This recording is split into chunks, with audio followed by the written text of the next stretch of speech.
In 2007, a bond analyst said the ratings agencies had it wrong, that most of a class of mortgage bonds deserved a downgrade, and almost none had gotten one. Days after Bloomberg picked up his report, S&P downgraded 500 of those bonds at once. That was the opening scene of 2008. That same analyst just published something new. Not about mortgages, about data centers. And it points at a number almost nobody's checked. How much of your pension or your parents' life insurance is sitting underneath an AI data center right now? I'm not here to tell you AI is a bubble. Nobody actually knows that. I'm here to show you where the money goes and what happens if the story cracks. Picture this as a building, top floor first. Michael Burry, yes, that Michael Burry, just posted a diagram tracing 46 billion in equity stakes and 879 billion in purchase commitments, looping between Microsoft, Oracle, Amazon, Google, Meta, OpenAI, Anthropic, xAI. Oracle's committed 300 billion tied to OpenAI. Microsoft,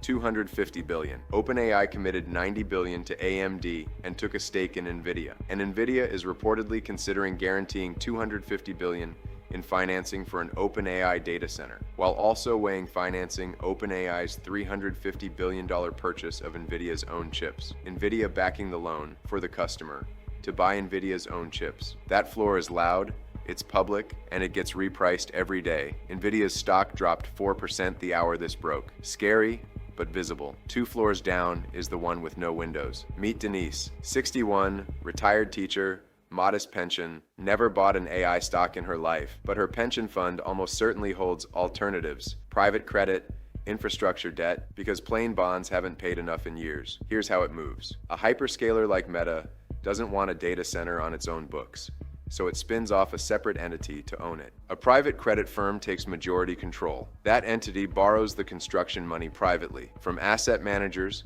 and from insurance companies, because insurers manage exactly this kind of patient money. Meta leases the building from its own spin-off and pays rent. That rent pays the lenders. Denise's fund can be one of them. Totally legal, totally normal, structurally. Here's the actual problem. A public bond gets priced every day by thousands of strangers trading it. A private loan in one of these vehicles gets priced when someone with a financial interest in a good number opens a spreadsheet and writes one down. Nobody marks it down until they're forced to sell. You don't find out it was overvalued slowly. You find out at a fire sale. Direct private credit lending to AI companies went from basically zero a decade ago to over 200 billion by late last year. The Bank for International Settlements isn't worried just about the size. It's worried these structures can hide how much leverage is actually stacked underneath them. Quick note, this isn't a health insurance story. Health insurers hold mostly boring, liquid stuff. This is specifically a life insurance and pension story. Now the foundation, because this already happened once. In the 1980s,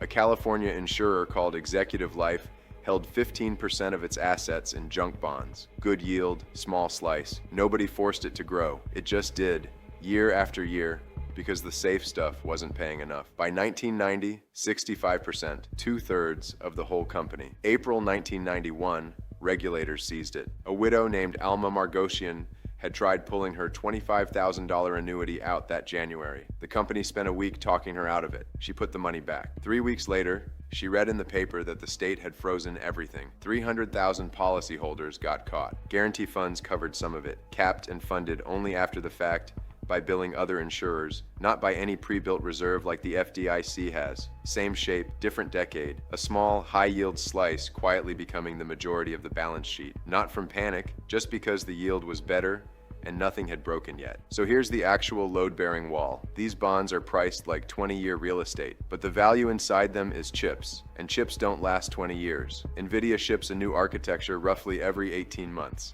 That mismatches the whole bet. Moody's now projects AI capital spending near $1 trillion by 2027, with hyperscaler debt already past $460 billion. Fitch's own July report says an AI market correction is emerging as a major credit risk, and the cracks are already showing, not in stock prices, but in zoning meetings. 14 states are weighing data center moratoriums this year. A $20 billion project in North Carolina just got canceled. To be fair, none of this guarantees a collapse. The leases could just get paid for 20 years, exactly as modeled. Nobody flagging this is forecasting doom. They're flagging a risk, not a prediction. So don't panic sell your retirement over this video, but do two boring things. Check what your pension or insurer discloses about private credit exposure, and watch NVIDIA's credit default swap spread. That's the market's real-time, actual money bet on how worried people really are. The 2007 analyst wasn't predicting the future. He just pointed at one number that didn't match the story and asked why nobody else was checking it. It took the market 18 months to catch up to him. We don't know yet if this one needs catching up to at all.